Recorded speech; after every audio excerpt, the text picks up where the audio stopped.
সূত্ৰধৰ যুৱ ছাত্ৰ সন্থাৰ উদ্যোগত চিৰাং জিলা যুৱ ছাত্ৰ সন্থাৰ উদ্যোগত সূত্ৰধৰ সন্মিলনীৰ সহযোগত আমি দীৰ্ঘদিনীয়া দাবীৰ শেষত আমি ধৰ্ণা কাৰ্যসূচী ৰূপায়ণ কৰিবলৈ বাধ্য হৈছোঁ।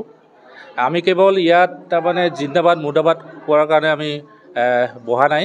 আমি সূত্ৰধৰ যুৱ ছাত্ৰ সন্থাই এটা আমি মানে পদক্ষেপ লৈছোঁ যে আমাৰ জিলাই জিলাই আমাৰ ধৰ্ণা কাৰ্যসূচী আমি ৰূপায়ণ কৰিম। যোৱা 15 ডিচেম্বৰ তাৰিখে আমাৰ কোকৰাঝাৰ জিলাত হৈ গ'ল আৰু তাৰপিছতে আমাৰ আজি 29 ডিচেম্বৰ তাৰিখে আমি আজি চিৰাং জিলাত আমি ধৰ্ণা কাৰ্যসূচী ৰূপায়ণ কৰিছোঁ। আমাৰ মূলতে এটাই দাবী, সূত্ৰধৰ উন্নয়ন আমাক লাগিবই। আৰু আমি আজিৰ এই ধৰ্ণা কাৰ্যসূচীৰ জৰিয়তে আমাৰ অসমৰ মাননীয় মুখ্যমন্ত্ৰী মহোদয় আৰু BTR চৰকাৰৰ মাননীয় প্ৰমোদ বড়ো ডাঙৰীয়াক আমি পৃথকে আমি স্মাৰক পত্ৰ প্ৰদান কৰিম। আৰু ইয়াৰ স্মাৰক পত্ৰৰ মূলতে আছে আমাৰ সূত্ৰধৰ উন্নয়ন পৰিষদ আমাক লাগিবই। আমি বিগত চৰকাৰৰ পৰা আৰম্ভ কৰি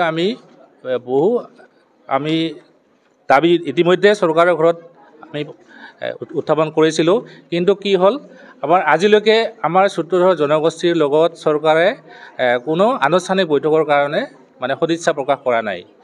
আৰু এইখন চৰকাৰে হৈছে জাতি মাতি ভেটিৰ চৰকাৰ, কিন্তু আমি আজি ভূমিপুত্ৰ সূত্ৰধৰসকলে আজি নিজৰ জাতিৰ প্ৰমাণপত্ৰ, ভূমিৰ বাৰ্তা আৰু আমাৰ মৌলিক ৰাজনৈতিক, অৰ্থনৈতিক, শৈক্ষিক, সামাজিক অধিকাৰৰ কাৰণে আমি আজি ধৰ্ণা কাৰ্যসূচীত বহিবলগীয়া হৈছে।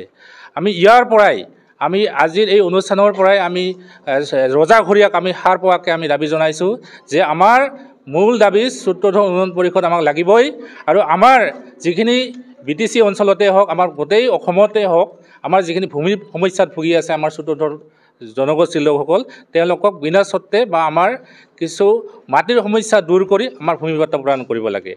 আৰু বিশেষকৈ আমি আমাৰ বৰ্তমানৰ মুখ্যমন্ত্ৰী মাননীয় হিমন্ত বিশ্ব শৰ্মা ডাঙৰীয়াক আমি পূৰ্বতে বিভিন্ন অনুষ্ঠানত গৈ বা বিভিন্ন পৃথকে আমি স্মাৰক পত্ৰ প্ৰদান কৰিছিলোঁ, যদিও তেখেতে তাৰমানে আজিলৈ আমাৰ সূত্ৰধৰ জনগোষ্ঠীৰ লগত বহাৰ তেওঁ সময় উলিওৱা নাই। গতিকে এই নেকি মাটি ভেটিৰ চৰকাৰ।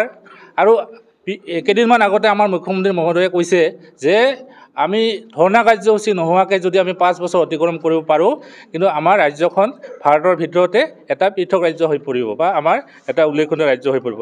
কিন্তু আমাৰ আজি ভূমিপুত্ৰসকলেই যদি আমি ধৰ্ণা কাৰ্যসূচী ল'বলগীয়া হৈছে, তেনেহ'লে তেওঁ কি পৰিস্থিতিত সেই বস্তুটো তেওঁ সংবাদ মাধ্যমৰ আগত কৈছে আমাৰ সন্দেহ আছে।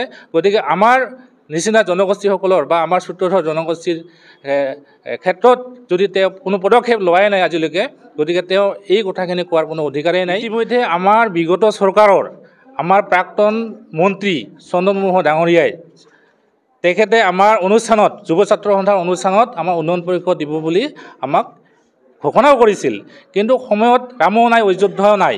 গতিকে বিগত যিহেতু আমাৰ অনাগত সময়ছোৱাত আমাৰ লোকসভা ইলেকশ্যন আছে, গতিকে লোকসভা ইলেকশ্যনৰ আগতে যদি সূত্ৰধৰ জনগোষ্ঠীৰ ক্ষেত্ৰত কোনো চৰকাৰে ভূমিকা গ্ৰহণ নকৰে, আমাৰ উন্নয়নৰ ক্ষেত্ৰত যদি কোনো ধৰণৰ ভূমিকা গ্ৰহণ নকৰে, তেনেহ'লে আমি গোটেই অসমৰ BTRৰ সূত্ৰধৰ জনগোষ্ঠীক লৈ আমি এটা বিশেষ আমি কাৰ্যপন্থা হাতত ল'ম, যিটো নেকি চৰকাৰক আমি আমাৰ যিখিনি দাবী সেইখিনি কৰাত বাধ্য হয়।